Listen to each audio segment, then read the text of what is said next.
Mengingat waktu sudah sangat jauh mundur, untuk itu saya mohon izin memanggil para pembicara kita untuk naik ke panggung. Yang pertama saya mohon Ibu Direktur Inventarisasi GRK Monitoring Pelaporan dan Verifikasi yang nanti akan memberikan keynote speech ke Ibu Dr. Mita Ratna Jita. Saya persilahkan.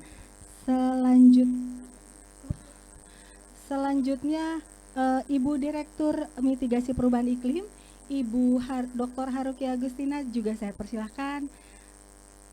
Kemudian ada Bapak Dr. Saiful Anwar selaku analis kebijakan utama kami persilahkan Pak. Dan Bapak Yustisia Rahman dari Eko Securities juga kami persilahkan. Silahkan Bapak Ibu menempati tempat masing-masing. Dan untuk sebagai awalan pembuka acara, kami persilahkan dengan hormat Ibu Direktur Inventarisasi Gas Rumah Kaca Monitoring Pelaporan dan Verifikasi untuk membuka acara. Waktu dan tempat kami persilahkan Ibu. Baik, Assalamualaikum warahmatullahi wabarakatuh. Salam sejahtera bagi kita semua. Sekali lagi saya minta maaf yang sebesar-besarnya karena ini molor berapa jam? 40 menit. Oh, kirain 5 jam ya. Oke, baik, mohon maaf karena memang dari awal tadi dari setelah makan siang itu molor, jadi ke kita juga akhirnya molor. Mudah-mudahan ini nggak masalah buat Bapak Ibu semua gitu, karena kita sekarang ini akan bicara tentang SRN Indonesia gitu ya.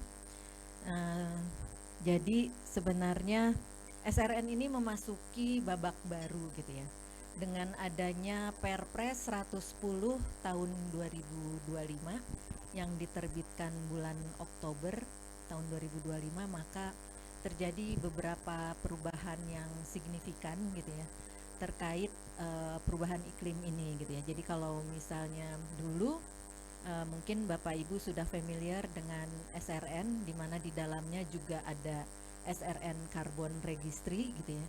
Tapi di Perpres 110 ini maka kemudian antara SRN dan yang untuk Carbon Registry-nya dipisahkan.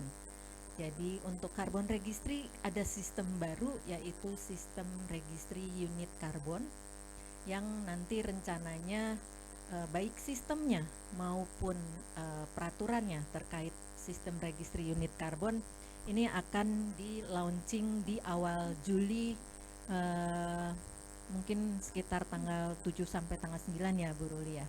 Itu untuk sistem Registry Unit Karbon. Jadi nanti begitu sistem Registry Unit Karbon di launching, maka kemudian disitulah awal mulai kita dapat melaksanakan perdagangan karbon. Nah, tapi kemudian di dalam Perpres 110 tahun 2025 tersebut, SRN masih memegang peranan penting, terutama kaitannya dengan NDC. Ya, jadi di dalam Perpres 110 itu tercantum bahwa seluruh aksi mitigasi maupun aksi adaptasi, juga termasuk mobilisasi pendanaan, teknologi, dan juga sumber daya manusia, itu dilaporkan di SRN.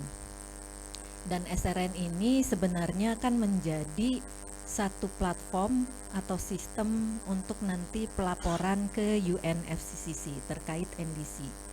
Nah, apa kaitannya juga dengan SRUK gitu? Apakah terpisah? Tidak, karena penerapan nilai ekonomi karbon yang dicatatkan di SRN itu kemudian harus juga dilaporkan ke SRN nantinya, harus interoperabilitas, sehingga nanti pada saat dilaporkan ke UNFCCC itu menjadi utuh, karena sedianya memang penerapan nilai ekonomi karbon itu kan untuk mendukung NDC ya kan. Jadi memang semuanya harus nantinya akan terhubung, sehingga kemudian SRN ini akan menjadi satu platform yang utuh, satu sistem yang utuh untuk perubahan iklim, menjadi satu datanya perubahan iklim. Jadi mau aksi mitigasi, adaptasi, ataupun apapun gitu ya, mau data yang paling akurat, yang paling transparan dan sebagainya, itu hanya dari SRN gitu ya Bapak Ibu ya. Jadi kalau misalnya mau mengacu data, nanti datanya yang paling sahih itu yang harusnya ya dari SRN. Dan di SRN juga nanti kita akan menjadi platform bagaimana antara misalnya dari inventarisasi GRK ke mitigasi dan juga kemudian adaptasi dan lain-lainnya ini saling terhubung, dan bukan hanya di dalam internal kami saja terkait perubahan iklim, tapi juga misalnya dengan aksaranya Bappenas gitu ya, karena di Bappenas juga ada terkait intensitas perubahan iklim, itu nanti terhubung juga dengan keuangan, dengan budget taggingnya ya kan, dan juga dengan platform-platform lainnya, terutama nanti dengan UNFCCC gitu. Jadi itulah nanti bagaimana SRN akan dibangun seperti itu gitu. Nanti mungkin dipaparkan oleh Pak Saiful gitu. Tapi di sini nanti ada Bu Hariki juga yang menyampaikan bahwa ada terkait laporan aksi mitigasi gitu ya, ada platformnya untuk kemudian nanti masuk ke dalam SRN gitu. Mungkin itu saja yang dapat saya sampaikan. Semoga karena ini tema Hari Lingkungan Hidup kali ini ada kaitannya dengan iklim ya. Saatnya kerja untuk iklim, tapi kalau Pak Menteri tadi saatnya untuk bekerja untuk keadilan iklim gitu ya. Maka inilah saatnya untuk perubahan iklim, bagaimana data dan informasi ini menjadi lebih kredibel gitu ya, lebih dapat dipertanggungjawabkan gitu ya, dan mudah-mudahan SRN ini nanti dapat menjadi platform yang dapat menjadi wadah seperti itu gitu. Demikian mungkin yang dapat saya sampaikan. Terima kasih. Nanti silakan berdiskusi gitu ya, atau memberikan masukan supaya SRN bisa menjadi lebih robust, lebih baik lagi. Terima kasih. Assalamualaikum warahmatullahi wabarakatuh. Waalaikumsalam. Terima kasih Ibu Direktur. Selanjutnya saya infokan dulu susunan pembicara kita. Nanti Pak Saiful Anwar akan menyampaikan regulasinya. Kemudian apa sih yang baru dengan pelaporan mitigasi di SRN, itu nanti akan disampaikan oleh Ibu Direktur Haruki. Dan selanjutnya kita akan dengarkan point of view-nya nih dari teman-teman project developer. Barangkali Pak Tian, nanti Pak Tian sendiri lah yang akan disampaikan gitu ya. Seperti itu. Untuk itu masing-masing mohon maaf ya Pak kalau saya jadi kurangin waktunya, masing-masing 13 menit supaya nanti teman-teman punya waktu untuk diskusi. Kesempatan pertama saya sampaikan pada Pak Saiful Anwar, lanjut dengan Ibu Haruki nanti. Silakan Pak. Baik, terima kasih Bu Ruli. Karena waktu Bapak Ibu sekalian, putus-putus. Saya cepat saja. Yang pertama tentunya terima kasih atas kehadiran Bapak Ibu sekalian dari KL, terkait kemudian dari pelaku usaha, perguruan tinggi, dan yang lain. Terima kasih sudah sore-sore begini dan terlambat. Baik, topik sore ini sebenarnya muncul karena kekhawatiran kita sebenarnya. Karena sekarang semua udah bicara perdagangan karbon, jadi perhatian kembali ke sistem yang namanya SRUK ya, Sistem Registry Unit Karbon. Nah kemudian SRN sendiri, Sistem Registry Nasional, sepertinya menjadi agak terlupakan. Padahal ini hal yang sangat penting sekali ya, terutama untuk kedaulatan negara kita. Boleh lanjut saja. Mungkin saya izin berdiri ya, tapi nggak ada pointer juga. Ini outline-nya 3 saja karena 13 menit, jadi cukup 3. Kita melihat kebijakan internasional, kemudian kebijakan nasional, dan data iklim dalam SRN itu sendiri. Lanjut. Nah, yang Bapak Ibu sekalian sudah mengetahui, ini kurang enak mungkin. Pak, pakai ini saja. Ini bisa sampai sini. Tes, ya. Jadi agak hemat energi. Yang memahami mengenai kerangka kerja PBB tentang perubahan iklim atau UNFCCC, karena kerangka kerja dia perlu protokol. Saya kira Bapak Ibu tahu ada 2 protokol, Kyoto Protokol dan Protokol Paris yang kita kenal dengan Paris Agreement. Kita tahu di Kyoto Protokol itu yang punya kewajiban hanya negara aneks ya, negara maju, untuk mengurangi emisi 5% di tingkat 1990. Tapi hasilnya ternyata tidak seperti yang dibayangkan, ternyata jauh dari capaian, padahal itu negara maju semua. Sehingga muncullah protokol berikutnya setelah 2020 dan 2021 pelaksanaan Paris Agreement dimulai. Ini diratifikasi di 2015 ya pada COP21. Nah, apa bedanya? Kalau Paris Agreement itu semua negara harus punya kewajiban mengurangi emisi, tetapi punya janji yang sifatnya voluntary ya untuk mengurangi emisi berapa persen, yaitu yang dikenal dengan NDC, Nationally Determined Contribution, NDC. Saya kira angka-angkanya Bapak Ibu mungkin sudah tahu, ada first NDC dan nanti ada second NDC. Dan bisa dibayangkan kalau semua negara nanti punya komitmen mau mengurangi, bagaimana kalau kita tidak punya sistem ya registry untuk bisa tracking? Karena bisa saja orang mengklaim saya sudah mengurangi, tapi benar nggak mengurangi? Dan itu harus MRV, sehingga perlu sistem. Oleh karena itu diperlukan sistem registry. Tiap negara diharapkan seperti itu. Lanjut. Nah, tantangan buat kita sehingga SRN ini penting. Kalau kita lihat sintesis report IPCC ya AR4, kalau semua NDC negara-negara yang sudah ada itu dikumpulkan, jadi target pengurangan emisinya itu dikumpulkan, ternyata skenarionya masih jauh dari menahan 2 derajat. Karena Paris Agreement kan diharapkan menahan jangan sampai lewat 2 derajat, kalau bisa 1,5 derajat. Itu kalau lihat yang merah itu masih jauh ya skenarionya. Itu first NDC. Nah, second NDC ini baru second ya yang untuk sampai 2035 sudah dikumpulkan. Kalau dikumpulkan semua lumayan nih, akan turun 12% dari posisi 2019. Ini baru rencana ya. Yang itu ya ada rencana, ada yang udah dijalankan. Tapi yang dijalankan ternyata bukan yang merah, malah yang abu-abu ya. Dikhawatirkan makin tinggi. Nah, yang ini ya semoga saja bisa terlaksana. Jadi bayangkan kalau nanti orang hanya klaim, tidak ada sistem yang tracking, ya orang mengatakan sudah berhasil, tapi faktanya emisi yang terjadi sangat tinggi. Lanjut. Di Paris Agreement ada beberapa komponen, salah satunya adalah artikel 13 mengenai Enhanced Transparency Framework. Jadi kita semua negara yang meratifikasi sudah harus melampirkan laporan di 2024 ya, mulai itu yang dikenal dengan PTR ya, Transparency Report. Dan karena Indonesia sudah meratifikasi Paris Agreement, Indonesia pun punya kewajiban. Nah, Transparency Framework ini sebenarnya memang akan membantu kita untuk men-track kemajuan kita sudah sejauh mana ya. Jadi biar kita tidak istilahnya get lost. Lanjut. Nah, artikel 13 ini akan mengatur mengenai transparansi aksi dan transparansi dukungan aksi. Ya, action and support.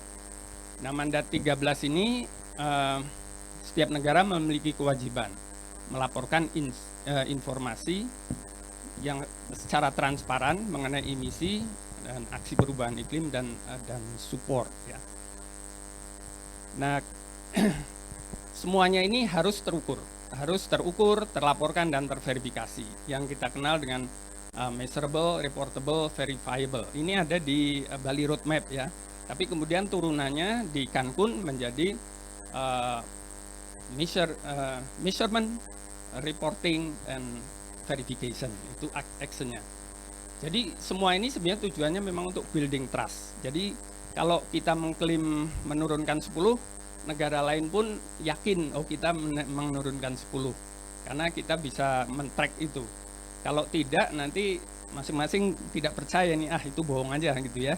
Nah, ini meningkatkan building trust. Nah, sehingga setiap negara menyusun national registry system. Jadi ini kita katakan bahwa global juga mengatakan registry system ini adalah backbone dari enhanced transparency framework. Jadi implementasi dari artikel 13 Paris Agreement. Lanjut. Nah, ini sebagai informasi bahwa di 2016 kita menyusun SRN sebagai mandat untuk membangun sistem registry ya. Di 2016 ya, setelah kita meratifikasi Paris Agreement. Udah lama sebenarnya. Cuman mungkin baru terdengar baru-baru ya, tapi sebenarnya udah lama. Jadi dia semua data informasi terkait iklim harapannya akan masuk. Tetapi tidak semudah itu, karena sudah berjalan 5 tahun pun kita masih belum. Sehingga kita mengeluarkan aturan-aturan yang nanti dalam konteks nasional ini mewajibkan bahwa semua aksi maupun support itu harus dilaporkan ke SRN. Lanjut. Karena waktu ya. Nah, ini kalau kita lihat dalam konteks NDC SRN ini memiliki peranan penting. Jadi upaya untuk mencapai target NDC melalui mitigasi, adaptasi maupun nilai ekonomi ini dilaksanakan secara akurat, konsisten, transparan, berkelanjutan dan dapat dipertanggungjawabkan itu melalui MRV, SRN BPI, ada SRUK ya, Sistem Registry Karbon, SPE GRK dan non SPE GRK. Ini kalau kita baca peraturan bingung ya di pasal 75. Tapi alurnya seperti yang di bawah ini ya Bapak Ibu sekalian. Jadi baik inventory Science Smart itu adalah tools untuk inventarisasi GRK.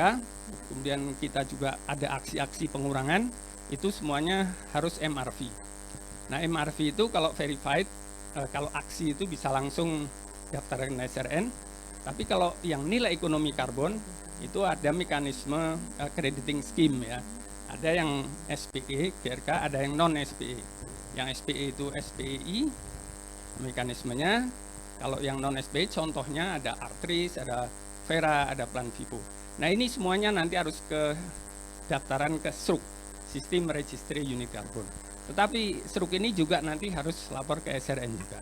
Sehingga akan NDC kita ini akan diketahui persis kemajuannya, progresnya melalui SRN ini yang bisa katakan sebagai simpul data. Lanjut. Lanjut saja, selanjutnya ini mengenai kebijakan nasional, ya ini cepat saja. Jadi SRN PPI ini memang sebuah sistem ya untuk mengelola, untuk menyediakan, mengelola data terkait dengan informasi tentang aksi maupun support. Ya, aksi itu aksi mitigasi, adaptasi, kemudian kalau support itu ada teknologi dan lain-lain. Ya. Nah, di pasal 87 ayat 1 disampaikan bahwa penanggung jawab aksi mitigasi dan aksi adaptasi perubahan iklim wajib mencatatkan pelaksanaan aksinya ke dalam SRN. Jadi ini diwajibkan ya, tetapi memang mungkin kita harus lebih proaktif ya, agar kewajiban itu bisa dilaksanakan oleh semua pihak. Nah, ini sebenarnya untuk dalam konteks untuk satu data dan ya istilahnya tracking progress NDC sih sebenarnya. Dan fungsi SRN sebenarnya ini untuk dasar pengakuan bisa saja terhadap kontribusi untuk pencapaian NDC dalam konteks SNEC maupun yang tidak melalui NEC. Kemudian juga upaya untuk mencegah adanya double counting ya, dan kemudian satu lagi bisa yang lain-lain. Lanjut.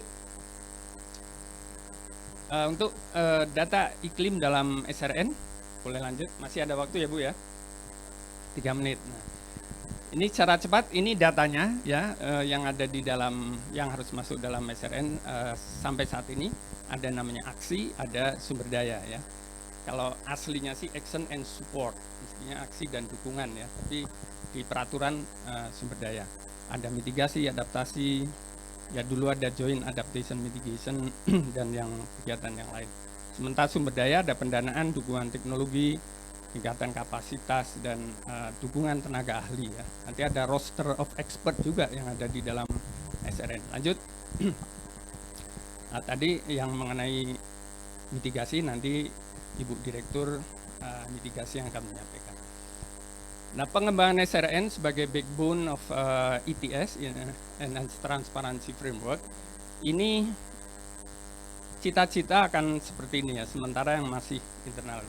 Nanti dengan KL lain tentunya kita harapannya KL-KL yang memiliki data iklim tentunya bisa juga melakukan interoperability. Ini juga belum sepenuhnya selesai. Nah, itu ada SRUC, Sistem Registry Unit Carbon. Tadinya ada di dalam SRN, namanya Carbon Registry. Sekarang sudah terpisahkan keluar, tapi nyambung lagi. Jadi keluar masuk. Sekarang terpisah, tetapi tetap akan interoperability. Nah, diharapkan nanti SRN ini akan ada visualisasinya, kemudian ada menggunakan AI ya, bantuan AI. Jadi tidak hanya registry saja dia fungsinya, nanti juga ada analisisnya dan mungkin bisa sebagai DSS juga. Lanjut, ini ke depan harus kita kuatkan mengenai pemantauan dan evaluasi penyelenggaraan SRN. Jadi mekanisme sistematis untuk menjamin akuntabilitas, transparansi, dan peningkatan berlanjutan dalam sistem registry aksi ini diharapkan akan terus meningkat ya, sempurna, yaitu melalui pengkajian laporan secara periodik ya, menganalisis hasil laporan aksi secara berkala. Ini terlepas dari perdagangan karbon ya Bapak Ibu sekalian, kita bicara SRN ini kita bicara aksi saja, aksi-aksi yang dilakukan dan didaftarkan. Kemudian pelayanan publik, jadi optimalisasi sistem bantuan dan transparansi informasi bagi seluruh pemangku kepentingan. Kemudian pengembangan SRN ya, ada inovasi fitur sistem untuk mendukung kemudahan pelaporan dan integrasi. Kemudian kinerja pengelola itu sendiri, jadi pengelolanya juga harus kita tingkatkan kapasitasnya. Lanjut. Ya, nah ini Bu terakhir ini. Ini area yang strategis untuk penguatan data iklim. Ini sebagai kesimpulan.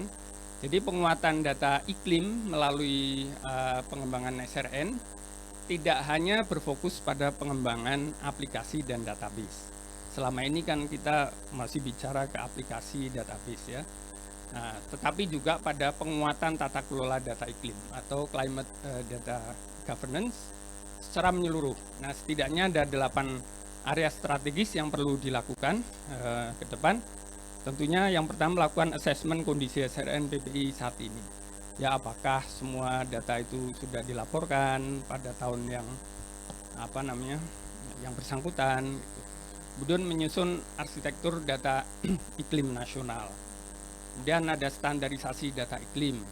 Jadi jangan sampai data yang masuk itu tidak terstandar. Misalnya penghitungannya ini harus mengikuti IPCC misalnya. Satuannya harus CO2 ekivalen misalnya. Karena di negara lain ada satuannya, kalau listrik ya KWH gitu ya. Ada. Kemudian integrasi sistem antara kementerian lembagaan ini nanti antar lembaga, jadi nanti tidak hanya sistem registry saja, tetapi ada integrasi antar lembaga, harapannya begitu. Kemudian ada peningkatan kualitas data, jadi quality assurance kita tingkatkan. Kemudian pengembangan modul transparansi dan tracking, jadi nanti bisa menjawab pertanyaan kalau berapa sih siapa yang melakukan aksi ini, siapa, berapa besarnya, ini semuanya nanti bisa dijawab. Kemudian pengembangan dashboard yang analitik ya, kita nanti bisa menampilkan sehingga mudah orang akan melihat capaian-capaian yang sudah kita lakukan. Kemudian menyiapkan SRN PPI sebagai fondasi ETF dan pasal 13 Paris Agreement. Jadi ini Bapak Ibu sekalian, SRN kita memang kurang kecuali yang sudah berkecimpung, dia akan paham betul dengan SRN ya. Atau kemarin yang sudah mulai melakukan perdagangan karbon mungkin paham. Tetapi umum kadang-kadang bingung ya SRN itu apa. Dan Indonesia cukup maju sebenarnya karena begitu kita meratifikasi, kita membangun sistem registry. Lanjut, kalau boleh saya hanya sharing saja info. Berapa kali Indonesia diminta untuk menyampaikan bagaimana progres SRN Indonesia untuk sharing ke negara lain. Di Pavilion Jeff kita pernah menyampaikan pada Sam El-Sheikh. Kemudian di UNFCCC Sekretariat kita tahu bahwa negara-negara Afrika, kebetulan pesertanya negara Afrika, mereka sama sekali belum ada yang membangun sistem registry. Karena mereka mau membangun, masalahnya data yang mau dimasukkan nggak ada. Mereka juga belum pernah melakukan inventory. Nah, ini juga problem besar untuk membangun sistem registry. Kemudian untuk ASEAN sendiri di Kuala Lumpur 2 kali kalau tidak salah, mereka meminta khusus untuk SRN disosialisasikan ke mereka. Kemudian pada saat sharing of view mengenai BURS ya, sebelum PTR, kita menggunakan SRN ini juga untuk pelaporan, sebenarnya basis data untuk pelaporan.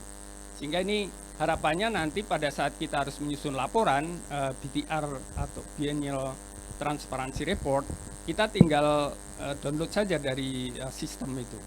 Kita kumpulkan datanya sesuai permintaan, kita kirim sesuai format ya. Harapannya seperti itu, tidak seperti yang kemarin-kemarin kita harus rapat berhari-hari ya Bu ya.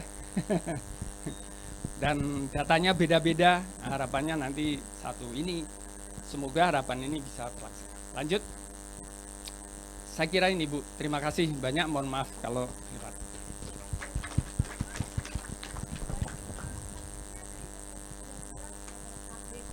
Kali ini kita mau dengar nih update apa yang ada di era baru Perpres 110.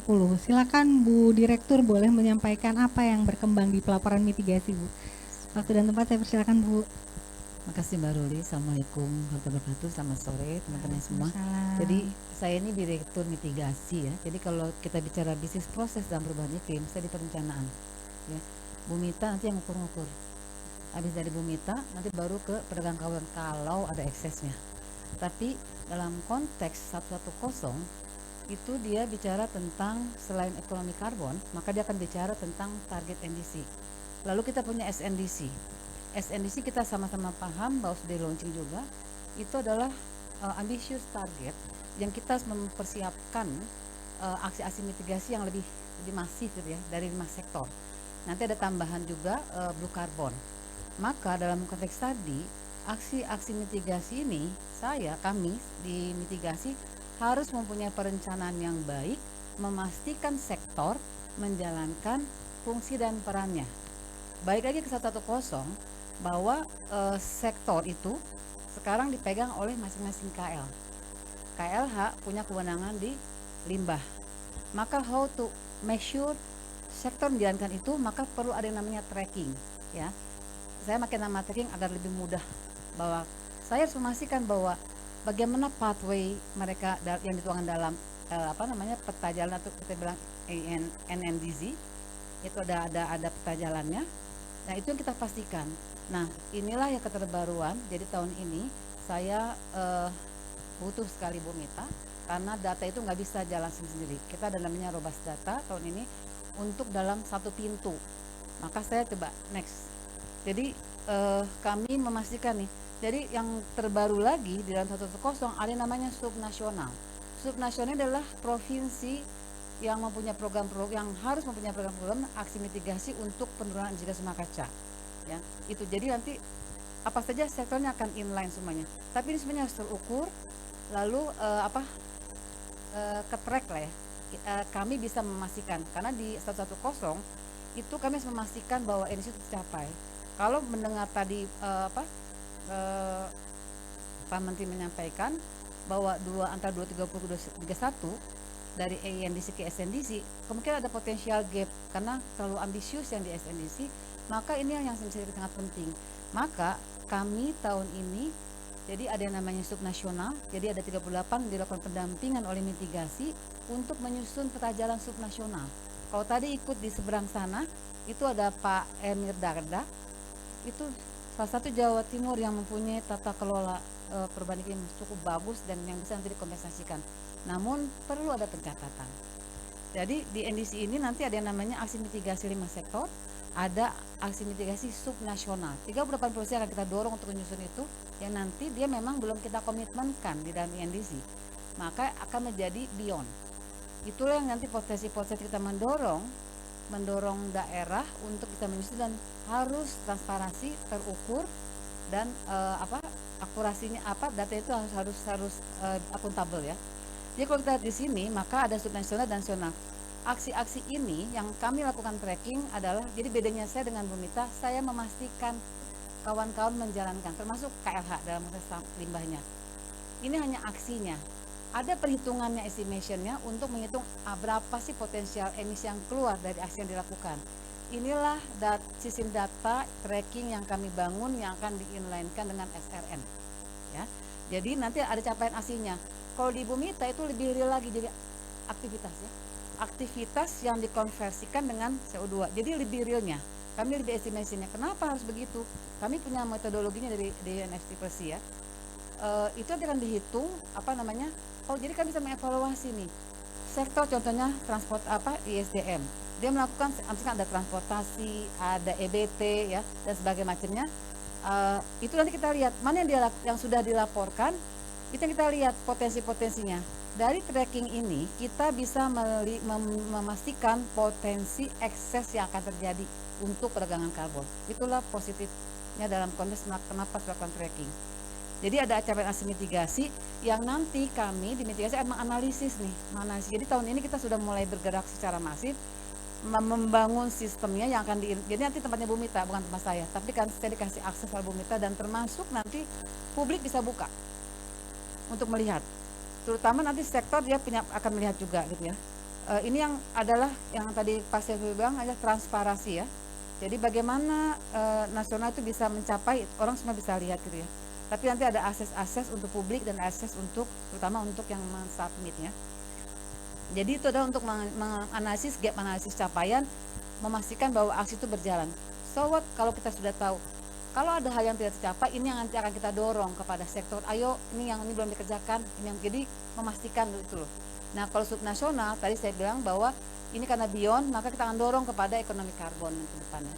Ya, jadi kenapa ini ada? Jadi kan Bu Mita katakan di awal akan ada interoperability. Nanti ada budget tagging, ada kontrol kinerja, Bappenas ini yang kita nanti Bu Mita akan lakukan kerjasama dengan KL terkait. Tidak hanya dengan Bappenas, maka saya minta dengan Kementerian Keuangan dalam proses budget tagging, dengan Kementerian Dagri selaku pembina untuk tadi memastikan bahwa anggaran itu bisa dinaikkan, di-approve oleh teman-teman keuangan yang nanti itu menjadi link yang sangat baik dalam tata kelola di daerah. Lanjut. Nah ini adalah sistem yang kita bangun ya, namanya tracking. Jadi ada nanti publik boleh melihat gitu ya, karena ini kita kan membangun transparansi. Jadi nanti semua akan dibangun oleh tempatnya Bu Mita dan Bu Ruli. Bagaimana nanti akan diberikan login. Nanti yang di atas adalah untuk publik, nanti ada beranda tentang tracking dan kontak kami, akan ada wacana gitu ya. Lalu kedua ada nanti login usernya masuk ke internal, di mana nanti ada manajemen proponen, di mana disinilah sektor dan subsektor yang akan menyampaikan data-data, mensubmit data-data tersebut yang nanti menjadi bahan untuk kami evaluasi. NDC adalah sektor, beyond NDC adalah tadi subnasional. Lanjut. Nah ini yang saya katakan bahwa kenapa menjadi sangat penting, ini akan linkage kepada kebijakan-kebijakan berbasis sektoral. Bicara daerah dia butuh anggaran. Kalau bicara tentang misalkan ada success story tentang pengolahan limbah lah ya, atau sampah di Surabaya, itu kan bisa mendorong anggaran yang lebih tinggi untuk membuat masif gitu ya. Ini fungsi kebijakan dalam membangun linkage lintas KL ya. Jadi mekanisme perhitungan terkait dengan dasar budget tagging untuk perhitungan emisinya, lalu juga ada nanti dengan Kemendagri selaku pembina di subnasional. Lalu juga ada pembangunan rendah karbon yang nanti dijalankan, dan kebetulan untuk subnasional ini kami sudah support juga sama teman-teman Kemendagri dan teman-teman keuangan ya. Jadi nanti saya minta Bang Bumita kalau bisa nanti interoperabilitasnya tidak hanya dengan satu KL tapi dengan KL karena untuk dalam konteks kalau subnasional mensupport tadi dalam konteks budget tagging dan pengembangan program. Lanjut. Nah ini yang saya katakan tadi ya, bahwa nanti teman-teman bisa masuk ya dalam konteks ini, nanti ada tombol-tombolnya, ini sudah dibicara sama Mbak Ruli ya, ada tombol-tombol, nanti mau lihat yang mana, apakah capaian NDC atau yang subnasional, bisa dibuka semuanya dalam konteks keterbukaan publik ya. Lanjut. Oke, ini sama ya, jadi lapor capaiannya, lanjut aja. Sama ini karena kita bicara tracking, karena ada 5 sektor, maka dari masing-masing sektor akan ada sub-sub ataupun ada aksi-aksi mitigasi kayak tadi transportasi, efisiensi energi, EV, EBT dan sebagainya macamnya, termasuk nanti di sampah dan sebagainya macam itu akan kita breakdown semua dari peta jalan yang sudah disusun. Kalau di NDC kita sudah punya updating peta jalannya, kita akan submit semuanya. Lalu kalau yang subnasional juga nanti akan kita masuk. Jadi sudah ada kurang lebih 6 provinsi yang sudah on progress untuk subnasionalnya ya. Ini yang nanti akan kita berprogres terus. Lanjut. Oke, ini sama ya. Ini untuk subnasionalnya. Jadi memang kalau kita lihat kebijakan aksi mitigasi yang bisa diturunkan ke subnasional memang hanya satu adalah ISDM, kedua kehutanan, ketiga adalah limbah. Kalau untuk IPPU dan pertanian memang kebijakannya masih di pusat, tetapi tidak juga kita nggak punya aksi karena ada beberapa program, contohnya ISDM lah ya, ada kebijakan perizinan untuk power plant di bawah 10 MW itu tadinya di provinsi, maka itu bisa menjadi subnasional ya, satu ya. Terus kalau bicara tentang pertanian, ada sektor-sektor inisiatif yang sekarang ada namanya urban farming ataupun urban farming kayak gitu-gitu ya, yang aksi-aksinya kita akan coba capture dari bawah untuk bisa menjadi beyond NDC yang di luar dari target, karena pertanian dan IPPU masih sifatnya centralized ya. Nah ini nanti kita coba, jadi tidak akan satu juga kita berharap tidak akan double counting ya. Jadi kan nanti data ini akan dicocokkan dengan data yang sektor yang nanti kita juga nggak memutuskan sendiri, maka akan ada sektor untuk melihat kembali supaya tidak hitungannya double counting gitu ya. Lanjut. Ini contohnya, jadi ini sudah disampaikan, jadi nanti ada bagaimana masuk login, nanti ada username-nya, ada password-nya, jadi terutama untuk proponen ya, sektor dan subnasional ya. Lanjut. Ini nanti tombol proponennya, nanti kalau teman-teman masuk yang tadi kan ada yang tentang informasi dan sebagainya macamnya, tapi kalau ini nanti ada nomor akunnya, jadi nanti tempatnya Bu Mita ini semua yang menggerakkan, bukan tempat saya, jadi saya cuma membangun kalau dalam tubuh saya mungkin ngambil tulang rusuknya gitu ya, jadi Bu Mita saya masih masukin dalam tubuhnya Bu Mita. Jadi sebetulnya kita karena di MP harus bekerja seperti itu. Jadi saya mengkomplimen kerjaannya Bu Mita memberikan feedback juga kepada saya untuk bisa mengevaluasi. Jadi itulah saya bilang robust coordination internal PPITKN gitu ya. Oke, lanjut.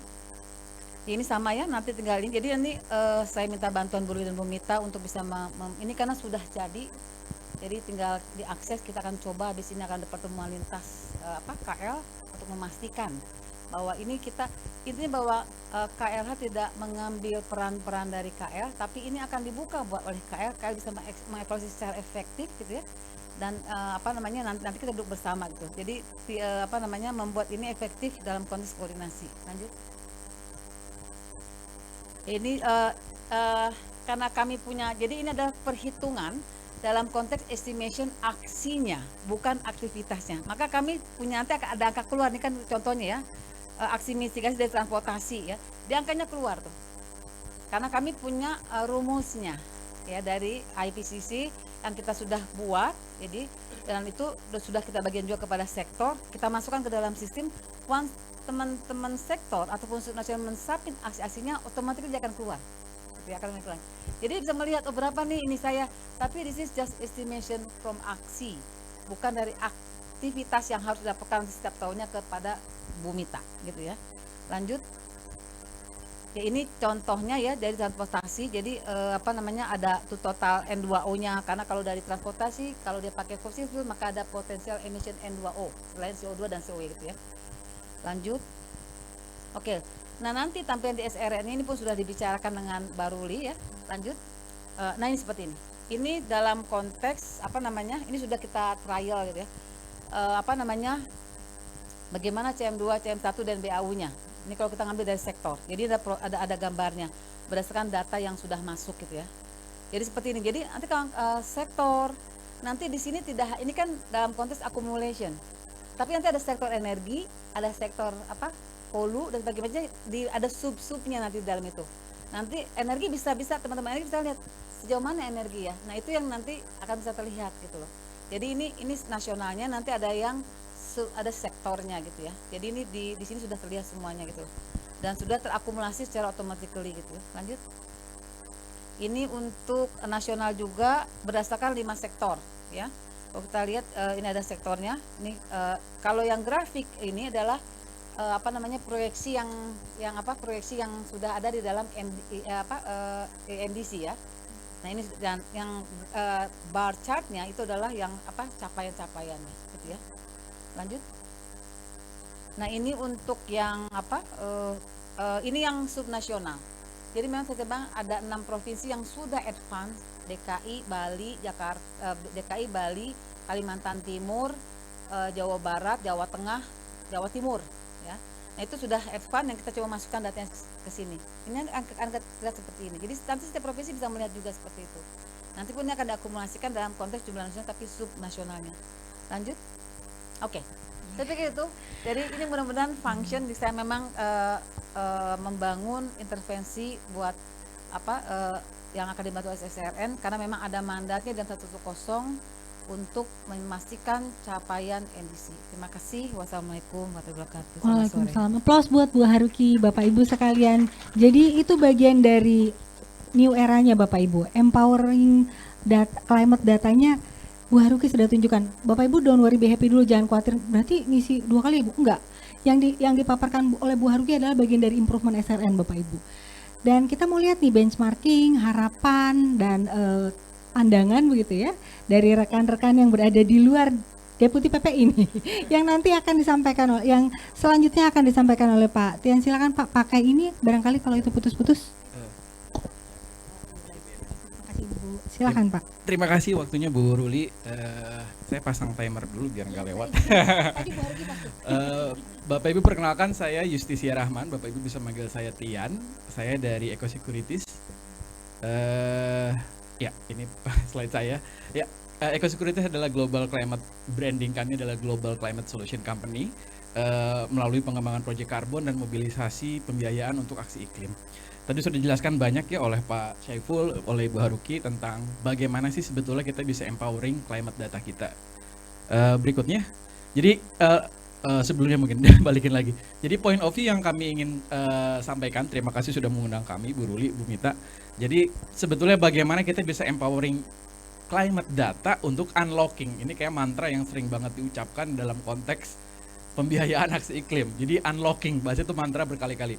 Ya, berikutnya, jadi Bapak Ibu konteksnya saat ini adalah kita tuh sekarang butuh pembiayaan sangat besar untuk aksi iklim, mitigasi maupun adaptasi perubahan iklim. Kita pernah punya komitmen yang sangat ambisius waktu COP di Cancun ya, 100 miliar US dollar per tahun, tapi itu tidak pernah terwujud sepenuhnya, hanya terwujud sekali. Jadi saya ngapel ketika saya dapat undangan ini, yang teringat di kepala saya adalah laporan OECD terkait dengan pemenuhan komitmen 100 miliar US dollar ini. Hanya kejadian itu sekitar tahun 2023, komitmen 100 US dollar per tahun tersebut.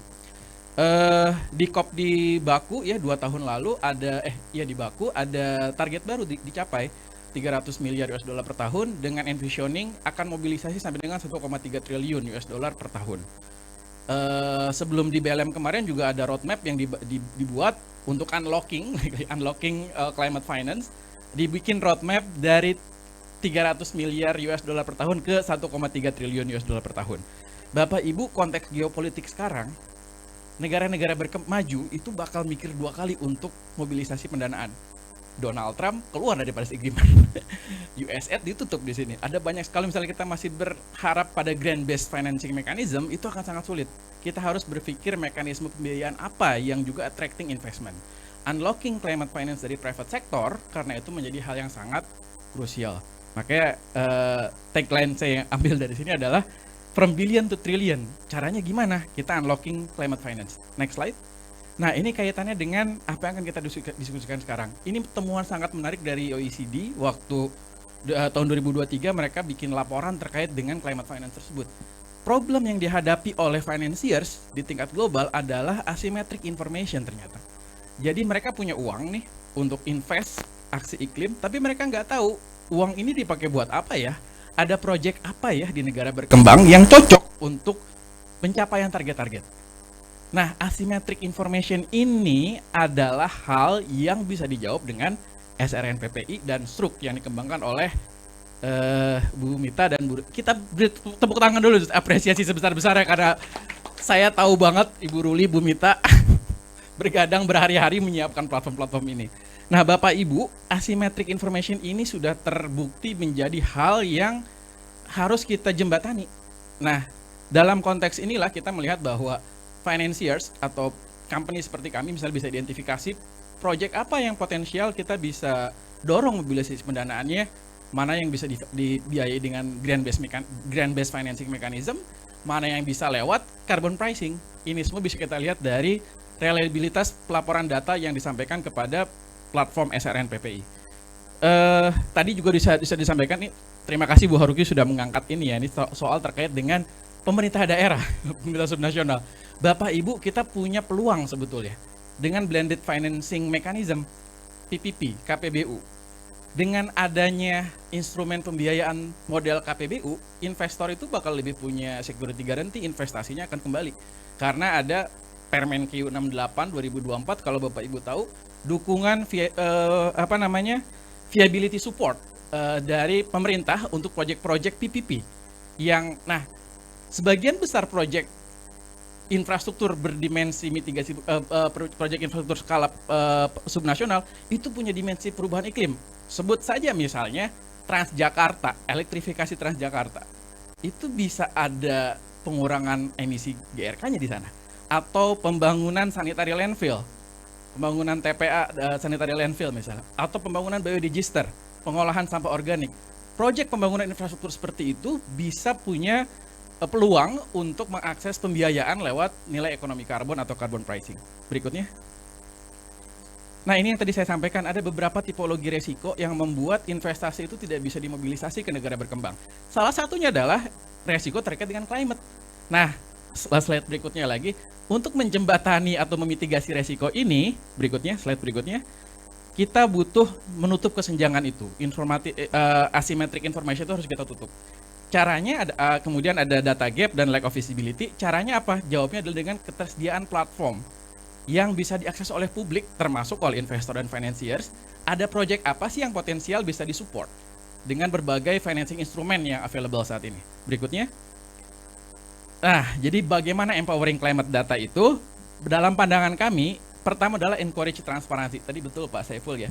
Yang harus kita dorong sekarang adalah mendorong semua stakeholders, pelaku usaha, pemerintah daerah, siapapun yang melakukan aksi mitigasi adaptasi untuk mencatat dan melaporkan ke SRNPPI. Kenapa demikian? Karena itu tahapan awal untuk mengakses peluang-peluang pembiayaan. Bagaimana kita tahu, bagaimana orang lain bisa tahu ada aksi mitigasi adaptasi yang dilakukan kalau tidak pernah dipublikasikan kan? Nah, SRNPPI bisa digunakan untuk itu. Tadi sudah dijelaskan oleh Bu Haruki sangat jelas, oleh Pak Saiful juga. Ini yang paradigma ini harus kita rubah gitu. Pemerintah daerah mungkin jangan lagi melihat ini sebagai beban administratif. Setiap tahun melakukan inventarisasi, melaporkan data aktivitas ke ScienceSmart, mencatatkan aktivitas, proklim dan segala macam ke SRN. Anggap itu sebagai tahapan awal mengakses pembiayaan iklim. Jadi dirubah mindset seperti itu. Nah, dari mendorong transparansi, kita ngerubah resiko kesenjangan data terkait dengan kesenjangan ketersediaan data iklim itu sebagai sebuah peluang. Berikutnya. Nah, tadi sudah disebutkan juga berkali-kali. Perpres 110 ini memang ya kami sangat menyambut lahirnya peraturan presiden ini sebagai dalam kacamata project developer. Ya, hal pertama yang memang sangat krusial adalah dibedakan antara platform SRN dengan platform untuk nilai ekonomi karbon yang namanya sistem registrasi unit karbon. ini ya, tadi bilang, reporting is not merely an act of administrative compliance. Jadi jangan lagi kita melihat pelaporan itu sebagai beban administratif, tapi anggap itu sebagai tahapan awal kita membuat visibilitas atas proyek atau aksi mitigasi atau adaptasi yang kita lakukan, sehingga membuka peluang-peluang kemungkinan ada support-support yang bisa diberikan kepada proyek tersebut. Berikutnya, nah ini tadi harusnya ada relasinya ya, tapi udah di slide ya Pak Syaiful tadi udah kelihatan ya hubungan-hubungannya. Prinsip pertama di PP 110 adalah semua aksi mitigasi pengurangan emisi gas rumah kaca, baik yang dilakukan lewat aksi mitigasi ataupun lewat nilai ekonomi karbon, terutama offsetting gitu ya, itu semua akan terrecord ke SRNPPI. Dicatatkan lewat struk dulu. Semua tercatat di SRNPPI. As long as itu tidak dilakukan otorisasi atau corresponding adjustment. Artinya pengurangan emisi gas rumah kaca itu tidak diklaim oleh negara lain untuk kebutuhan pemenuhan NDC-nya, tidak digunakan oleh business entity yang membutuhkan pemenuhan kewajiban, misalnya terkait dengan carbon tax atau emission trading di negara lain, atau untuk pemenuhan kewajiban internasional lain yang saat ini misalnya contohnya Korea di sektor aviation. Jadi prinsipnya semua hal ya aksi mitigasi itu ada di SRNPPI. Ketika aksi mitigasi itu di financingnya lewat carbon pricing, ada dua opsi, apakah tetap di SRNPPI atau dia nggak lagi di SRNPPI. Nah itu semua akan tercatat di struk. Nah ini yang tadi dibahas berkali-kali oleh Bu Haruki dan Bu Mita ya, bahwa sedang disiapkan. Kita tunggu launchingnya bulan depan. Berikutnya. Nah ini penutup, masih ada sisa 3 menit Bu, jadi cepat. Intinya ini tagline yang pengen saya bawa sebetulnya, empowering data, attracts funds. Jadi memang kita harus mulai melihat bahwa kewajiban pencatatan pelaporan itu adalah hal yang akan membantu kita sebagai penanggung jawab aksi mitigasi atau pelaksana, kira-kira begitu. Dan kualitas data, reliabilitas data itu juga akan menentukan seberapa banyak mobilisasi pendanaan yang bisa kita bawa ke Indonesia. Kira-kira begitu mungkin Ibu dari pandangan kami. Terima kasih. Mohon maaf jika ada kekeliruan. Applause-nya buat Pak Tian, Bapak Ibu. Tagline terakhir sangat menarik ya. Attract Finance. Depannya nggak saya baca, saya membaca Attract Finance-nya aja Pak. Salah ya. Baik Bapak Ibu, kita punya waktu sekitar 25 menit untuk tanya jawab. Saya persilahkan barangkali 3 penanya perkenalkan diri, kemudian sampaikan pertanyaannya. Silakan. 1, 2, tadi saya lihat 3 tapi saya tidak tahu. Saya lihat dulu aja. 2 dulu ya berarti ya. Silakan Pak. Oh iya pakai itu boleh. Baik, terima kasih. Assalamualaikum warahmatullahi wabarakatuh dan selamat sore. Saya Hikmah dari Pusat Pengendalian Lingkungan Hidup Sulawesi dan Maluku. Menarik tadi semua pemaparan dari narasumber. Saya ingin mengatakan bahwa dengan adanya SRN New Era ini Ibu, tentu nanti akan lebih banyak data akan terhimpun. Namun karena saya pernah bekerja di Pemda, dulu juga saya sudah mengenal SRN, bahkan saya sempat nginput data di SRN khusus untuk kegiatan joint adaptasi dan mitigasi anti-kampung iklim. Tetapi saya melihat kendala-kendala yang dihadapi oleh pemerintah daerah, karena Pemda-Pemda juga sering datang ke kantor kami mengeluhkan siapa sih yang bisa mengakses SRN ini, kemudian siapa saja nanti yang akan menginput.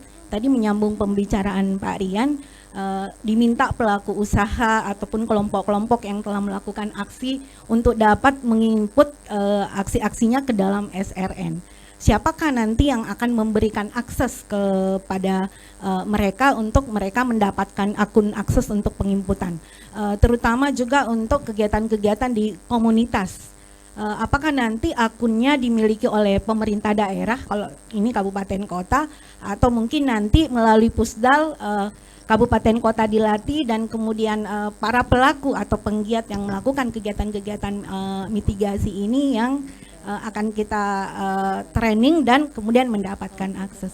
Itu mungkin kemudian tantangan kedepannya dengan New Era SRN ini untuk menjangkau ke wilayah-wilayah kecil, terluar dan terpencil, yang mereka di mana notabene mereka juga banyak melakukan aksi mitigasi. Apakah ini mereka bisa menjangkau karena ini berbasis internet Pak. Itu mungkin dari saya.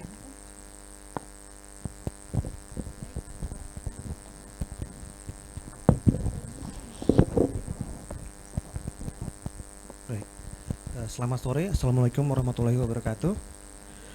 Perkenalkan Bapak dan Ibu, saya Ardi dari industri kelapa sawit. Ya. Mungkin pertanyaan saya ditujukan untuk Ibu Direktur, Bu Haruki dan Bu Mita. Mungkin izin curhat Ibu.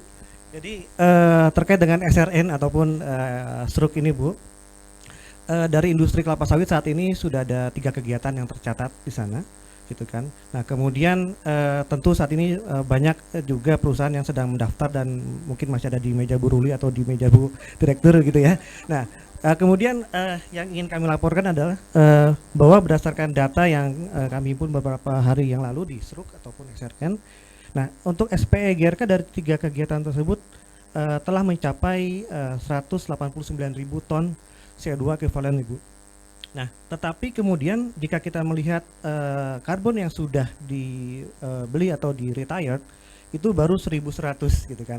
Artinya kalau kita nominalkan, kita valuasikan satu karbon katakanlah Rp100.000, maka 1.100 dikalikan 100.000 adalah 110.000 Ibu. Nah tentu bagi kami di perusahaan sebetulnya yang utama dalam melakukan sertifikasi SRN ini adalah untuk rekognisi ya, bagaimana aksi mitigasi kami direkognisi.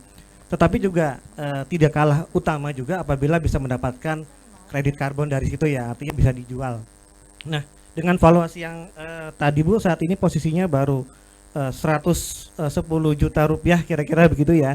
Nah tentu biaya itu tadi kalau kita hitung dengan biaya penyusunan dokumen ataupun juga validasi dan verifikasi itu masih terlampau jauh gitu Bu ya. Jadi harapan kami ini bisa penyerapannya bisa lebih tinggi ke depan, ataupun mungkin juga ada mekanisme insentif Bu yang mungkin yang kami usulkan, misalnya bahwa bagi perusahaan yang kemudian mendapatkan SPE GRK ini juga bisa mendapatkan tiket khusus untuk mendapatkan proper proper hijau begitu Bu. Jadi ada apresiasi mungkin yang lebih gitu Bu. Terima kasih. Baik, 2 penanya dulu barangkali. Saya minta Ibu Direktur Haruki menjawab dulu nih Bu. Nanti kan tadi kan ada pelaku subnasional nih Bu. Nanti akunnya bagaimana Bu katanya. Nanti karena nanti semua akan sesuai dengan pencatatan yang baru. Gitu Bu. Monggo Bu. Ini sebenarnya saya tuh mau dorong Bu Mita suruh jawab, karena sebenarnya jawabannya di Bu Mita itu ya. Jadi saya cuma ngebangun bagian. Jadi gini, memang tadi dikatakan Mbak Ruli benar. Kok ini nanti apalagi tidak ya. Jadi terutama untuk yang subnasional. Jadi termasuk nanti perusahaan. Jadi yang subnasional ini mereka nanti saya minta ke Bu Mitanya hanya mensubmit satu submit apa saja aksi yang dilakukan gitu ya. Nanti dia akan, Bu Mita akan memberikan bagaimana ini bisa tersebar ke pemanfaat. Siapa? KL terkait, yaitu Kemendagri, Kemenkeu, ya, Bappenas gitu ya, yang punya kepentingan dalam mengevaluasi kinerjanya daerah. Ya, itu. Jadi aksesnya pasti nanti akan dibangun oleh tempatnya Bu Mita. Karena mereka ada login in, login out gitu ya. Saya pun juga Bu nggak akan bisa buka kalau Ibu ini nggak ngasih akses Bu ya. Jadi the power of access di Ibu Mita, ya. Atau itu. Tapi menurut saya memang perlu. Jadi kami sebenarnya kalau kayak saya tidak bekerja sendiri, pasti turun dengan teman-teman Pusdal dalam konteks bagaimana empowering daerah untuk melakukan itu. Jadi untuk peta jalan subnasional kita melibatkan teman-teman Pusdal. Nanti pun dalam konteks mengevaluasi kami punya akses, nanti akan kita buka akses pastinya. Saya minta ke Bu Mita. Pusdal pun, karena peran Pusdal itu adalah mendorong daerah sebagai tapak untuk bisa melakukan gitu ya. Nah itu satu bulan terjawab ya Bu ya. Nanti ada akses pasti Bu, kalau nggak dikasih bilang saya tinggal bilang Bu Mita gitu ya. Nah teman-teman dari sawit, jadi sawit ini yang kalau dimitigasi dalam sektor limbah, karena saya concern ke limbah. Nanti ada konsep dekarbonisasi in term of process. Jadi dekarbonisasi untuk IPPU itu adalah dalam bagaimana teman-teman bisa mereduce proses, mengurangi raw material with another substitute raw material, misalnya kayak waste dan whatever, apa yang bisa diganti gitu ya. Nah tapi dalam in term of waste, sawit itu adalah salah satu industri yang bisa zero waste yang kompensasinya akan lebih banyak for sure. Jadi saya udah ada 3 industri sawit yang sudah saya deketin, ini mau jualan Pak enggak nih, mumpung belum ada komitmennya gitu ya. Karena kenapa? Peta jalan limbah sudah jadi. Tapi peta dagang karbonnya masih on proses. Permennya lagi dibuat sama Mas Haryo. Nah, kenapa saya bilang sawit punya potensi cukup besar? Mulai dari empty bunches, ya. Sekarang ternyata empty bunches itu sudah menjadi alternatif fuel. Dikirim ke Korea. Diproses lagi jadi serabut, kirim ke Korea. Saya bilang sayang banget, itu bisa dihitung sebenarnya. Lalu ada yang namanya kernel, serabut, cangkang. Itu yang sudah dipakai yang nilainya lebih mahal daripada fossil fuel, daripada batu bara. Karena kalorinya di atas 7.000. Ya, dulu dibuang-buang, sekarang masuk ke boiler. Lalu in term of process, ada air limbah, POME. POME praktisisnya itu adalah di anaerobic biodigester yang dikonvert jadi listrik. Mudah-mudahan tempat masnya udah ada ya. Kalau ada nanti datang ke saya ya, come to mama. Enggak, kenapa saya terlalu ambisius? Karena saya punya PR untuk limbah. Nah, Mas Haryo nungguin saya, Bu Mita nungguin saya. Jadi saya bisa dibejek-bejek sama 2 orang ini, Bapak Ibu sekalian, curcol sekalian.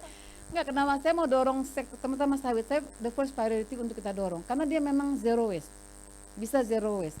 Dan itu ada satu pabrik sawit besar yang sudah melakukan itu.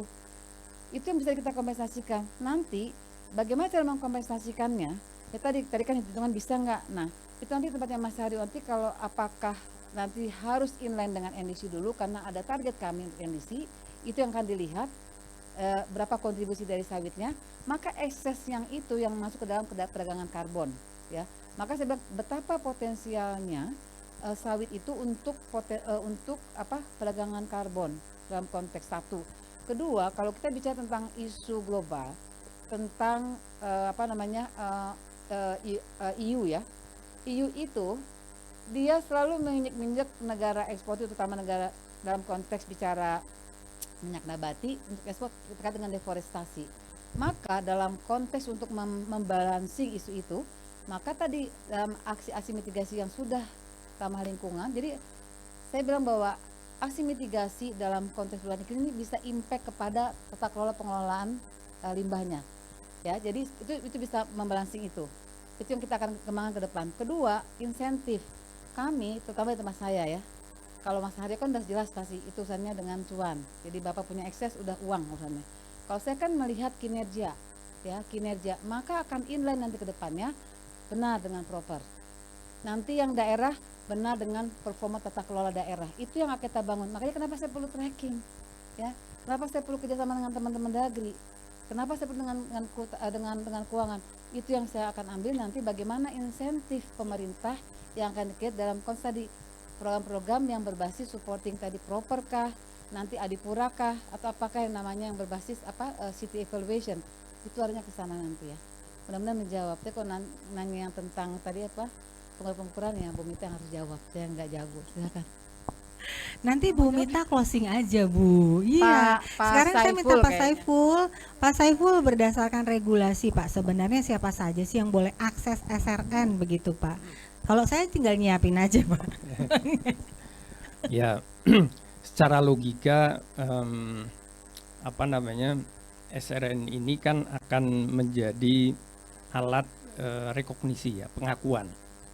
Jadi kalau Bapak Ibu sekalian sudah melakukan aksi, justru kita minta mendaftar itu biar mendapat pengakuan. Pengakuan itu bisa terlihat kalau Bapak Ibu sekalian tentunya punya akun ya. Jadi pada saat Ibu daftar SRN itu Ibu minta akun. Nanti setelah punya akun kasih password, ini akan Ibu memasukkan aksinya. Data-datanya seperti apa, di mana lokasinya, terus berapa pengurangannya, metodologi yang dipakai apa gitu ya. Nah, nanti kita ada QA/QC. Kemudian kalau memang sudah oke sesuai metodologi yang ada, itu masuk ke bisa sebagai kontribusi terhadap NDC kita. Jadi begitu Bu. Nanti bahkan kalau dulu kan kita ada sertifikat apresiasi ya. Jadi kalau yang carbon registry itu sertifikat yang bisa diperdagangkan. Sementara kalau yang aksi yang kalau mengikuti perdagangan itu malah jadi rugi karena harus membayar LVV segala macam, nah itu mendapat rekognisi apresiasi. Jadi saya kira itu Bu ya, kalau Ibu mau daftar harus nunggu dikasih login ya nanti nggak ada yang daftar Bu. Justru kita mendorong semua orang untuk mendaftar. Jadi Ibu punya akunnya sehingga di situ tercatat, oh itu punya. Cuman memang penting ada password segala macam kan untuk menghindari double counting ya. Ibu daftar, teman Ibu daftar, nanti lokasinya kok sama ini. Kita udah pengalaman tuh Bu. Jadi ada 2 pelaku usaha mendaftar, namanya beda, tetapi begitu kita lihat lokasinya sama. Nah ini yang terus kita freeze kan. Ya kita freeze tapi isunya jadi macam-macam dan sebagainya lah. Ya itu terjadi. Jadi saya kira untuk NDC gitu.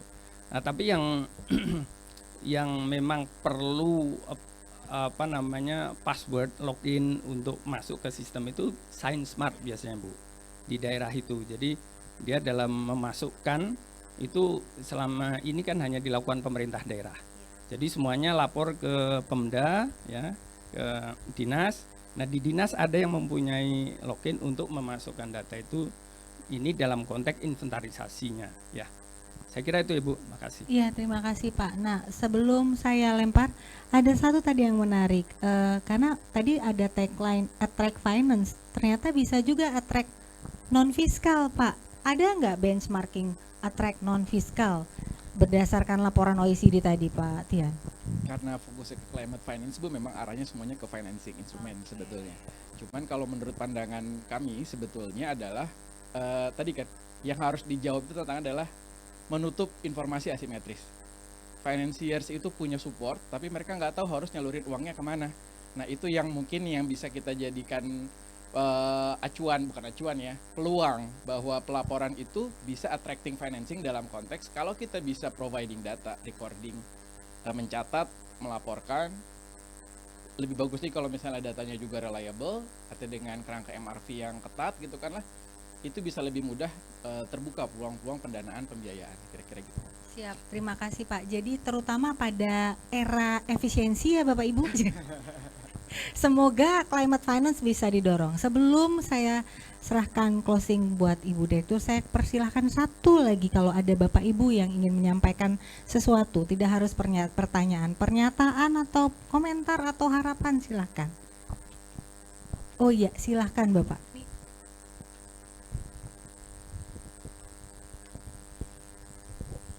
Tes. Assalamualaikum warahmatullahi wabarakatuh. Ya, selamat sore Bapak Ibu. Terima kasih atas paparannya. Aku sebenarnya ingin bertanya. Aku datang dari WWF Indonesia sebagai Sustainable Finance Analyst. Pertanyaan aku sebenarnya ada 2 sih. Yang pertama tadi kan disampaikan bahwa inventarisasi GRK menjadi dasar climate budget tagging dan SRN kedepannya akan menghubungkan input, output, serta outcome dari kegiatan aksi mitigasi. Nah dari perspektif aku yang memang bekerja di banyak dengan climate finance, ini menarik karena selama ini climate budget tagging itu membantu kita memahami besar pendanaan yang dialokasi untuk aksi iklim. Sementara SRN ini menjadi basis data yang menunjukkan hasil atau outcome yang dicapai. Pertanyaan aku sebenarnya yang pertama adalah apakah ke depan terdapat rencana untuk menghubungkan data climate budget tagging dengan outcome yang tercatat di SRN, sehingga kita tidak hanya mengetahui berapa dana yang dibelanjakan, tetapi juga dampak iklim yang dihasilkan dari pendanaan tersebut. Habis itu aku juga mau nanya karena tadi sempat disinggung terkait transparansi aksesibilitas SRN itu sendiri. Karena kan tujuannya sempat disampaikan juga tadi bahwa investor atau donor atau grant itu bisa melihat kegiatan mana yang membutuhkan pendanaan dari sebuah kegiatan. Apakah SRN ini bisa aksesibel untuk donor, investor ataupun lembaga keuangannya? Kurang lebih seperti itu. Terima kasih. Pas Pak, jadi ini akan dijawab oleh Ibu Direktur sekaligus closing statement. Pertanyaannya pas, saya persilahkan Bu. Bukan dijawab dulu sama Pak Saiful ya? Finally. Oke, baik. Ini karena udah menjelang maghrib ya. Jadi ini sebenarnya menarik. Justru kita tadinya mau minta sebanyak-banyaknya masukan gitu ya dari Bapak Ibu semua untuk memperkuat tata kelola SRN gitu. Karena tadi kita maunya SRN itu menjadi SRN yang robust, yang menjadi satu datanya perubahan iklim gitu. Jadi ini nanti mudah-mudahan sih kita bisa menuju ke arah sana ya Bu Ruli ya. Karena SRN ini sebenarnya tadi seperti Pak Saiful sampaikan itu mendukung enhanced transparency report gitu ya. Jadi apapun gitu ya data yang ada di SRN itu harus memenuhi TACCC gitu ya, transparansi, akurat, accountable, kemudian dapat diperbandingkan dan sebagainya gitu ya. Itu yang kita harapkan dan itu bisa dilakukan selain dengan platform data yang kuat juga dengan sistem MRV yang kuat juga gitu. Makanya tadi kalau misalnya Bu Haruki sampaikan bahwa memang di Perpres 110 kan semua pelaporan aksi mitigasi, makanya kemudian bagaimana laporan aksi mitigasinya dibangun oleh mitigasi gitu ya. Tapi nanti di inputnya di SRN gitu ya. Kemudian juga ada aksi adaptasi yang juga sedang dibangun dan nanti diintegrasikan ke dalam SRN. Semuanya memerlukan MRV gitu ya. Tadi yang Pak Saiful sampaikan harus measurable gitu ya, reportable dan verifiable gitu ya. Jadi itulah yang kemudian menjadikan bahwa data yang ada di SRN itu memang benar-benar data yang dapat dipertanggungjawabkan, yang memang sahih, yang akurat dan sebagainya gitu. Itu memang harapan dari dibangunnya SRN ini dan dikembangkannya SRN ini. Dan juga tadi bahwa ini kemudian harapannya bisa unlocking pendanaan sehingga kita bisa unboxing dana itu gitu ya. Harapannya kan begitu. Dan ini juga sedang dibangun platformnya oleh salah satu direktorat kami yang menangani MSDPP ya. Jadi terkait pendanaan, terkait kemudian teknologi gitu ya, dan juga sumber daya manusia, peningkatan kapasitasnya. Pendanaan juga, jadi nanti sebenarnya ada aksi-aksi mitigasi apa sajakah yang nanti ada di Bu Haruki yang sebenarnya belum ada pendanaannya. Nanti itu keluar dari situ sehingga tadi disampaikan donor-donor itu nanti bisa melihat gitu. Sebenarnya kalau sekarang kan bingung biasanya, donor itu kita mau bangun apa ya, mau bantu apa ya gitu ya, karena nggak ada datanya. Tapi nanti ke depan itu ada datanya, apa saja sih yang dibutuhkan yang sebenarnya semuanya menuju ke capaian target NDC. Jadi bukan kemana-mana gitu, kita semua kan harapannya target NDC kita tercapai. Artinya pendanaan itu harus menuju ke sana juga gitu, harus inline gitu ya. Nah ini yang sebenarnya kita harapkan nanti dapat dijawab oleh SRN gitu ya. Itu yang kami sedang bangun saat ini. Dan kemudian soal akses, sekarang ini kita bangun adalah untuk sektor gitu ya. Nanti ada ruang-ruang untuk sektor melakukan pelaporan. Nanti di sektor sendiri kan ada subsektor. Kalau kita lihat di Perpres 110 ada sektor, ada subsektor banyak banget gitu ya. Itu semua nanti punya akses yang hanya dia sendiri yang bisa buka terkait kegiatan yang ada di dalamnya sendiri gitu. Tapi untuk subnasional juga nanti kita udah buat ruang-ruangnya Bu. Ruang untuk masing-masing subnasional ada 38.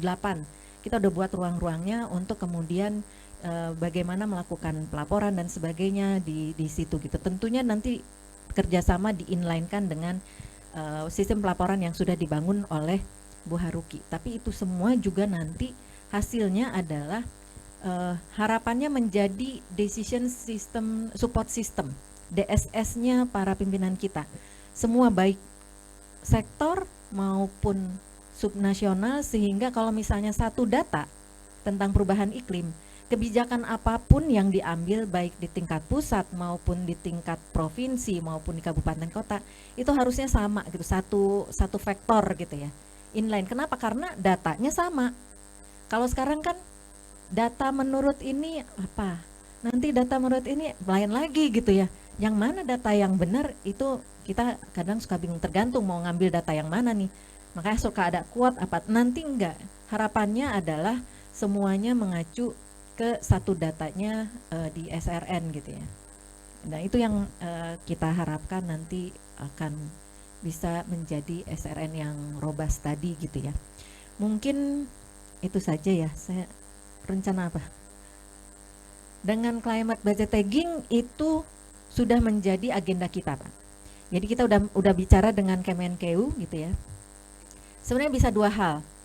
Bisa langsung karena dari Kemenkeu sendiri juga memang akan langsung minta untuk bisa interoperabilitas dengan SRN, tapi juga dengan Aksara juga sebenarnya mereka sudah juga melakukan proses untuk budget tagging juga dengan Aksara kan. Sedangkan Aksara sendiri nanti juga interoperabilitas juga dengan kita. Jadi bisa ada dua opsi gitu ya. Ini yang sedang kita. Tapi yang pasti itu akan memperkaya tadi pendanaan. Tapi pendanaannya nih kalau budget tagging kan APBN dan APBD gitu ya. Dan kalau misalnya kita lihat kalau misalnya di intensitas itu kan hanya kegiatan-kegiatan aksinya saja. Tapi kalau misalnya yang sudah terjadi gitu yang kita memotret bagaimana emisinya yang keluar dan sebagainya itu baru bisa dilihat dengan sistem Science Smart gitu ya. Kalau misalnya kita mau lihat emisi existing beda dengan yang intensitas. Nah, tapi nanti itu semua akan kita integrasikan, kita interoperabilitaskan gitu. Sehingga nanti ke depan sebenarnya Pemda itu nggak usah 2 kali isi gitu ya. Nanti kita akan integrasikan, jadi ini akan menjadi jadi satu platform bersama gitu ya, supaya nanti daerah itu nggak perlu lapor 2 kali, cukup 1 kali, tapi nanti itu akan masuk ke Bappenas, bisa ditarik oleh Bappenas, bisa ditarik oleh kita gitu ya, untuk kepentingan yang sama gitu ya, untuk misalnya melakukan perencanaan tadi, perencanaan dimitigasi, ada juga perencanaan yang pembangunan rendah karbonnya Bappenas gitu ya. Tapi data yang diambil harusnya sama, ya kan? Karena memang harusnya dengan data yang sama itu nanti tadi yang saya bilang kebijakannya harusnya menjadi satu vektor, satu inline. Mungkin itu ya. Ada lagi yang terlewat kah? Gitu. Jadi kalau kami sebenarnya, satu lagi yang high integrity carbon. Pak, sebenarnya high integrity carbon itu kalau misalnya sekarang Bapak merasa masih kurang bagus gitu ya harganya, itu memang sangat tergantung tadi pasar gitu ya. Kemudian juga sejauh mana integritas dari karbon itu sendiri gitu ya. Nah, ini sebenarnya dengan Perpres 110 itu membuka peluang seluas-luasnya gitu ya. Nggak hanya di pasar karbon dalam negeri, ini juga bisa masuk ke pasar karbon di luar negeri. Jadi ada peluang-peluang itu gitu ya. Sehingga kalau misalnya nanti ini kan juga yang kita bangun bukan hanya offset aja, tapi juga yang cap and trading ya. Cap and trading, jadi kita ada lagi dibangun seperti di Gatrix kalau misalnya Bapak tahu, yang ke tenaga listrikan itu kan sudah membangun cap trading itu kan. Jadi ada batas atas gitu ya. Kemudian kalau yang bisa melebihi bisa menjual ke yang kurang dan sebagainya gitu ya. Nah, itu sebenarnya juga peluang untuk itu gitu ya. Termasuk kalau misalnya nanti di yang ITS tersebut tidak dapat dipenuhi dari dalam ITS-nya, itu bisa ngambil dari offset juga misalnya. Hal-hal yang seperti itulah yang kemudian sedang kita bangun supaya supaya bisa menggairahkan perdagangan iklim ini, perdagangan karbon ini gitu loh. Semuanya lagi-lagi bukan untuk hanya cuan semata gitu ya, tapi tujuannya nanti ke NDC tadi, selain untuk insentif terhadap semua kegiatan aksi yang dapat mengurangi emisi gas rumah kaca tadi gitu ya. Harapannya nanti ke sana. Ini kita tunggu aja, kita lagi membangun satu skema perubahan iklim termasuk perdagangan karbonnya yang bisa saling terintegrasi gitu ya semuanya, dan harapannya selain di domestik juga bisa internasional, harapannya untuk meningkatkan integritas karbonnya kita, juga meningkatkan harga karbon kita gitu. Dan jangan lupa tadi Pak Jumhur juga bilang kalau misalnya semuanya kita kaitkan dengan masyarakat, misalnya tadi emisi metannya bisa dimanfaatkan menjadi energi yang kemudian dimanfaatkan masyarakat misalnya, itu mungkin harganya lebih tinggi daripada hanya dimanfaatkan oleh industrinya sendiri misalnya. Nah, hal yang seperti itu dan kemudian dikaitkan dengan biodiversity gitu ya, itu juga bisa meningkatkan harga karbonnya juga gitu. Nah, hal-hal ini yang kemudian kita mau mencoba mengaturnya di dalam peta jalan perdagangan karbon nasional yang diturunkan nanti peta perjalanan perdagangan karbonnya masing-masing sektor, dan juga pengaturan tata cara perdagangan karbon di sektornya masing-masing supaya nanti bisa melengkapi sistem registry unit karbon dan tata cara SRUK-nya sendiri, sehingga nanti setelah bulan Juli semuanya bisa jalan. Harapannya itu. Mungkin itu saja. Terima kasih. Assalamualaikum warahmatullahi wabarakatuh. Terima kasih, aplaus untuk semua pembicara, Bapak Ibu. Terima kasih sekali Pak Saiful, Pak Tian, Bu Haruki, Bu Mita. Terima kasih. Kami tidak akan bisa mengempowering Indonesia's climate data tanpa dukungan Bapak Ibu sekalian. Baik itu pelaku usaha, pemerintah provinsi, akademisi, perguruan tinggi ya Bapak Ibu. Karena itu kami mohon dukungan dari Bapak Ibu sekalian. Dan terima kasih sekali lagi, kami mohon maaf jika banyak kekurangan dalam pelaksanaan acara. Selanjutnya izin kami menutup diskusi ya Bu Direktur. Selamat sore Bapak Ibu sekalian, selamat melanjutkan aktivitas, semoga kita semua selalu dalam keadaan sehat. Selamat sore, terima kasih, salam sejahtera buat kita semua. Terima kasih.